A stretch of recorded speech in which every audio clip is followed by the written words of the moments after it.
Got another video review for you guys today. Another one of my rifles. These are basically just guns that I am making for myself. So it might not be an ideal build for you, but for me, that's great.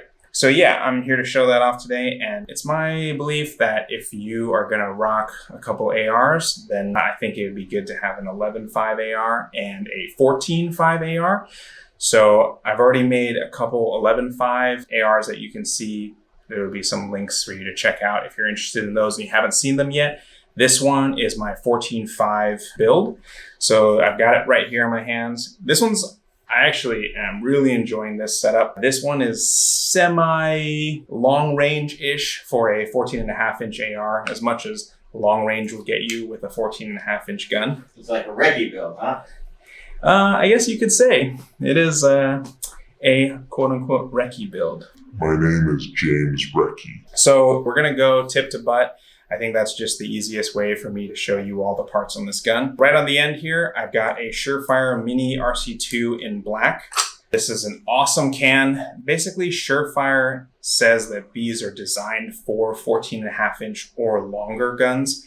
If you are going to put an RC2 on a shorter gun, they really don't advise you to go any shorter than a 12.5-inch. I do have a 12.5-inch gun and I do run it on there sometimes, and it can be pretty blasty. I've also shot RC2 Mini on as short as a 10.5-inch gun. Really don't advise it, just because the signature reduction that Surefire says you're supposed to get out of the performance of it is not going to be what they advertise. However, it does take the edge off. So if I have my 10.5 or 11.5 guns with a mini can on there, it's still better than an unsuppressed gun if you are trying to like take the edge off a little bit. But I would say this is going to be a strong contender on 12.5-inch or longer, ideally at least 14.5 inches. Underneath, I've got a Surefire Warcomp Open Tine flash hider. I know that I said in the previous videos that I don't like open tine guns. However, when I got the barrel, it was already pin and welded for 14.5. So I'm running the Warcomp Open Tine flash hider. It's a great flash hider, actually runs pretty well. It's oriented for a right-handed shooter, as I am a right-handed shooter. So it actually works pretty well as far as I've seen. I mean, I haven't put too many rounds through it unsuppressed, so I can't really tell you the performance on that. However, the gun shoots pretty soft because it is a 14.5 and I have tuned it a little bit.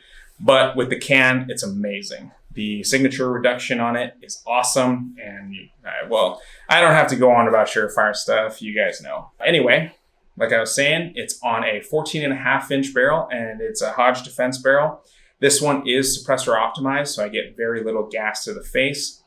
Underneath it, I'm just running a, let's see here, what gas block is this? I think it's a Hodge gas block. I'm actually not sure. Wait, hold on. I'm gonna edit this whole section. Hold on.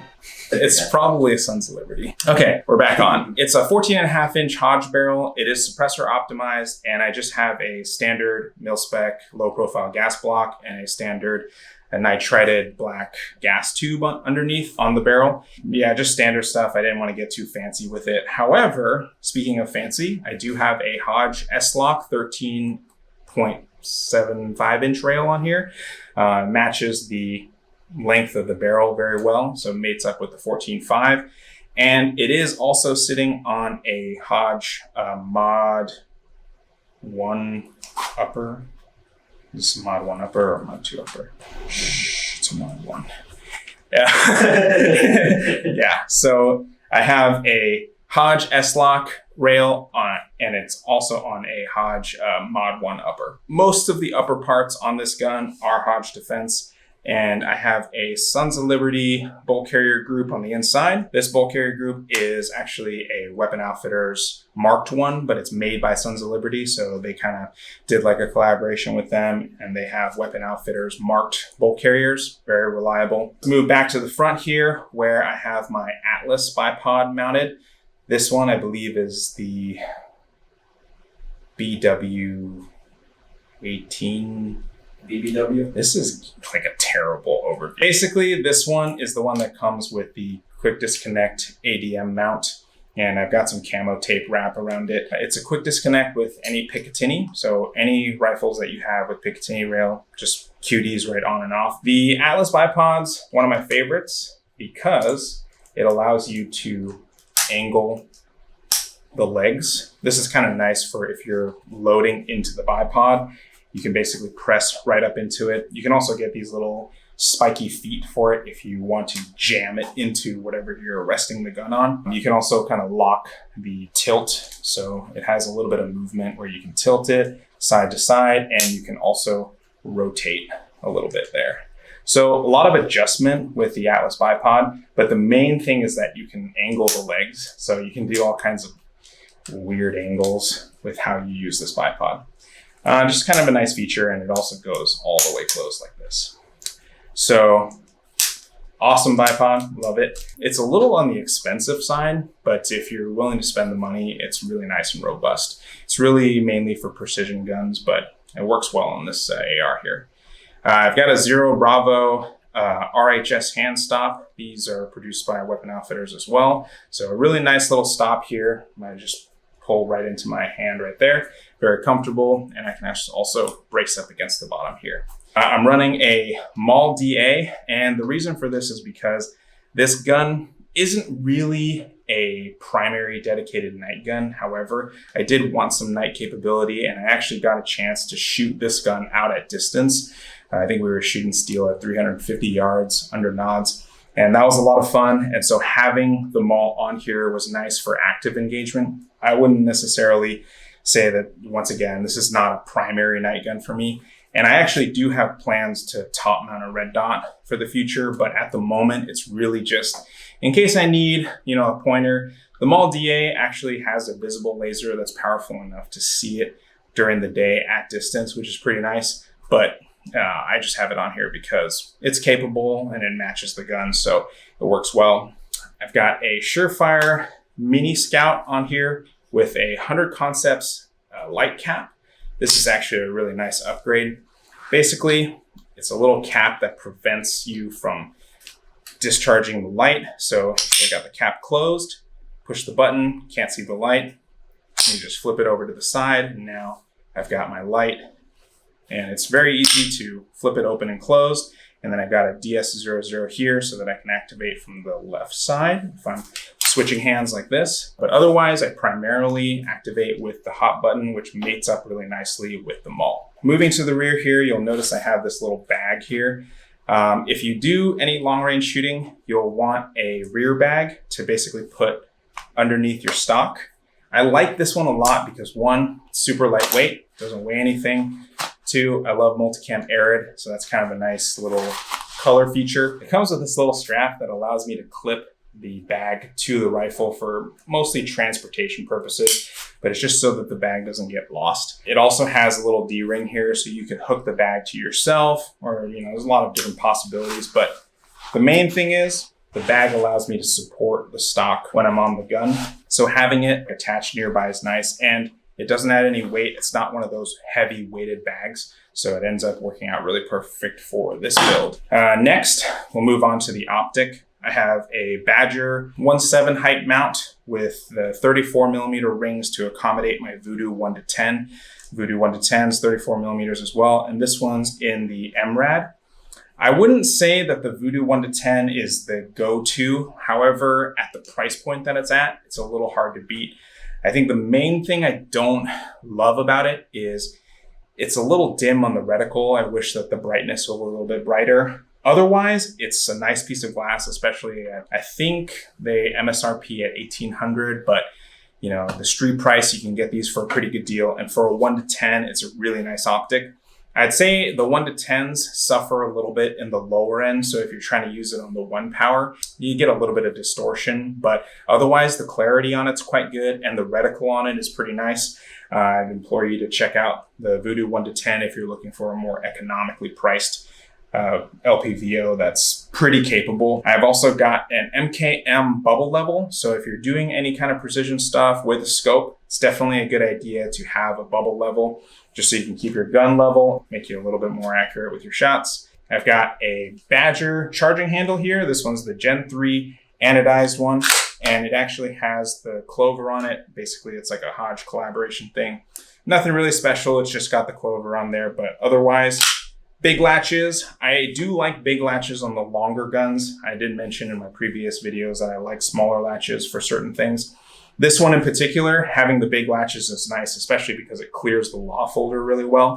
So when I'm manipulating it, it's pretty nice. I have a forward controls design double dimple port door. I think the double dimple is cool. I know a lot of people give crap for having the double dimples, but basically you can essentially index off the rear with your index finger like this, or you can do it from the front. So to demonstrate that a little bit, if I were to close the dust cover from this side, you got the dimple right there. And then if you were to close it with your index finger, then you can feel the dimple on this side like that. I actually really like the double dimple. I know some people prefer to orient towards the front or the rear, but I think having both's nice and the balance looks good. So aesthetically, I think that's a better option in my opinion. I've got a radian selector on here. This safety is actually the Q Honey Badger variant. So instead of being 45 degrees, it actually goes down to, I believe, 60 degrees. So it's a little bit further, but it's not a full rotation, not like a 90 or anything like that. But I like that a lot. Actually, I think it's further than 60. I think this one's actually a 70 degree, but in any case, it goes a little bit further down than the 45. And so I think that's a little bit more secure, and it's got like a nice silver color. So if you notice, I have some silver accents like the takedown pins. I actually don't remember which takedown pins these are. A friend of mine gave them to me, and I just threw them into this build. But having a little bit of silver, I think is a cool look. But yeah, that's the Radian Talon, and I believe that's the 70 degree one that comes on the Honey Badger. Got a forward controls winter trigger guard in black. Just opens it up a little bit for getting a gloved finger in there. And I'm running a Geisley SSP trigger in here. This one's a single stage precision, so it comes in nicely when I'm trying to make those longer precision shots. The take up is basically non-existent, so it's just as soon as you start pulling the trigger, it's going to roll into that brake. There's no pre-travel, kind of like the SSAs. So it's personal preference. I'd say you could do well with either, but this one in particular, it'll start to go as soon as you pull the trigger. I've got a Gooning Gear magwell on here. This one, I really don't need to have it on this gun, but if I am doing any night stuff, it's convenient to have that magwell on there for easy insertion of a magazine. I think it could go with or without, but I had an extra one, so I threw it on there, and it keeps everything consistent. On this gun, I have the Talon is ambi as well as my mag release. So this one is the Arms Unlimited ambidextrous mag release. So that way, if I am using it on this side, I can eject the magazine. Not totally necessary in my opinion. However, they're relatively affordable and it's pretty low profile, so you can't really tell.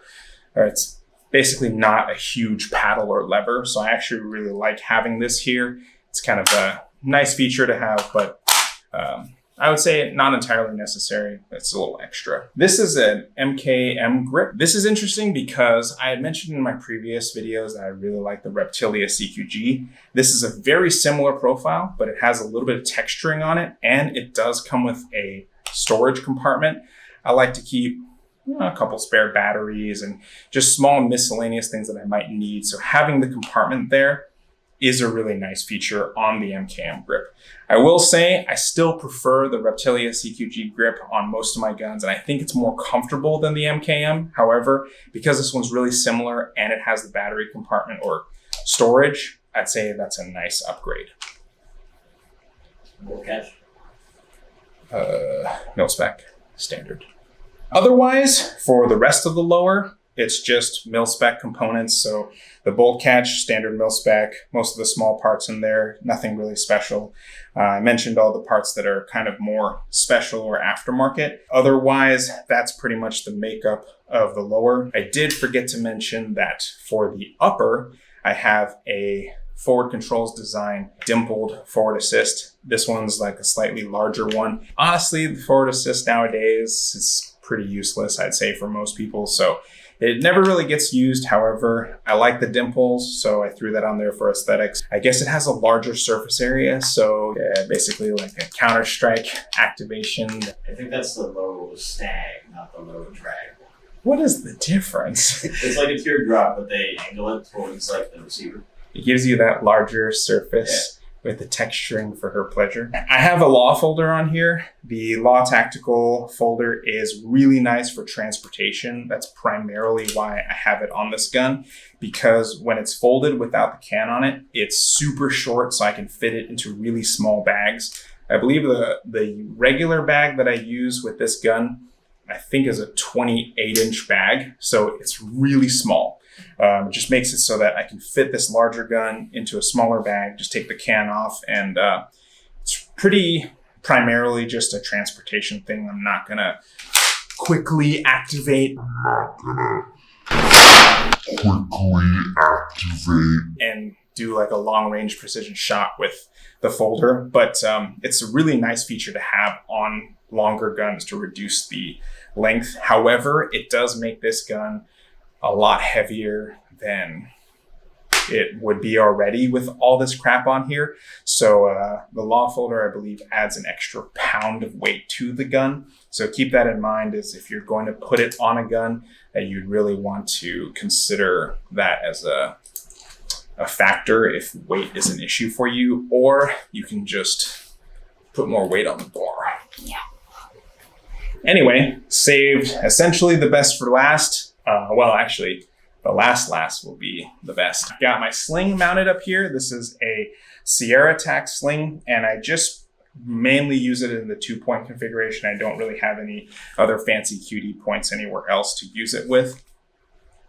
This one's in the Arid color, and this is the best sling in the world. Fight me on that. But the padding, especially on a heavier gun, really nice and comfortable, especially on your neck. And if it's exposed, like I'm wearing a t-shirt right now, having a padded sling instead of having just 1-inch nylon rub up against your neck can be pretty terrible. So that padding really does take some of the weight of the gun, at least the pressure off your neck. And I have a forward controls QD socket. They're steel sockets, so they're really durable for the long run. Really nice aesthetic design, and works well. And then I have a standard buffer tube, and I believe in here I've got a blue spring with an H1 buffer, and that's tuned pretty nicely for shooting suppressed and unsuppressed, and just runs really reliably. And the best for last, Magpul CTR is the king. Hell yeah. Yeah, that's pretty much the entire build. As far as magazines and stuff, this is just a standard Gen 3 20-round PMag, but I use all kinds of different magazines in this gun, so that's not really part of the build, so to speak. One more thing I think I forgot to mention is that the Picatinny rail here I'm using is the Arasaka low-profile M-LOK Picatinny rail. And so this one basically just keeps the profile low. And when I don't have the bipod on here, it kind of works nicely as like a little stop index. So when I put my hand on the gun, my index finger runs right up against the pick rail, and then my pinky runs up against the RHS. So I can find this spot very easily and get on the gun quickly. However, when I have the bipod on it, I actually put my index finger slightly forward. I can still fit it underneath the bipod, but I think it's just a little bit more comfortable to have my index finger pointed forward like this. But yeah, this is my 14.5 gun, and I've shot it at quite a few distances. The last trip I took it on, I actually hit a steel target at 890 yards, which was pretty fun. That day was particularly crazy because wind speeds were up to like 20 miles an hour. So that was actually incredibly challenging, and it took quite a bit of ammo. But the capabilities of the gun is a lot of fun. I've also, like I said, taken this out on a night shoot, and I've shot steel targets that were human silhouettes at 350 yards. So it's a lot of fun. I'm actually really starting to get used to running longer guns, because initially I was all into the short guns like If you look at a lot of my old videos, I'm running Mark 18 Mod O's, Mark 18 Mod 1s, and just like really small guns. But I'm starting to appreciate guns that have a little bit more capability at distance. So this is kind of one of my go-to guns right now. Just really nicely well built. And like I was saying, everything in the gun is my preference. You know, you might look at this and think, oh, that wouldn't work for me. That's okay. You know, everybody's AR is unique and different, and this one's mine. So I just wanted to share that with you guys. I hope you enjoyed that overview. Let me know what you think. Would you run your gun this way, or what changes would you make, or what do you think about the build? I hope maybe for some people it might inspire you on how you want to build your gun up. Yeah, and if you have any questions about any of the parts that I used or any specifics that you might want to comment on, just let me know in the comments below. Also, feel free to check us out on Instagram at DWAI.videos. You get to see a lot more sneak peeks on different things and heads up on videos and stuff. Yeah, I guess I'll see you for the next video. If you guys are familiar with some of the guns that I own already, you can throw in the comments which one you might want to see next, and if I can oblige, I'll do so. But yeah, this one is my 14.5, mostly Hodge, still a hodgepodge gun. That's all I got for you today. Thanks for watching.